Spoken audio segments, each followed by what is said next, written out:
So here's how you can know how many days for the delivery from Remitly to GCash. First of all, open up the Remitly application on your phone. Make sure that you're logged into your account. Then, go over to Manage on the bottom right corner and select the Sending To option. Now, scroll through the options and select whichever country that you want. You can also use the search bar if you want. We will go with Philippines for this video. So as you can see, we've now set the Sending To country. Now go over and tap on Send. After that, type in the amount that you want to send in USD. After that, you'll be able to see the amount they will receive. Now, select your delivery method. Here, since we're going to select GCash, go with mobile money. Then, select your payment method.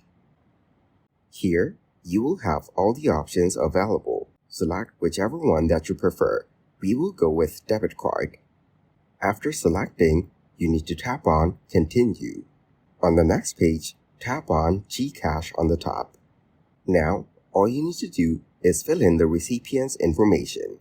After that, tap on Continue and it will show you the estimated delivery time from Remitly to GCash.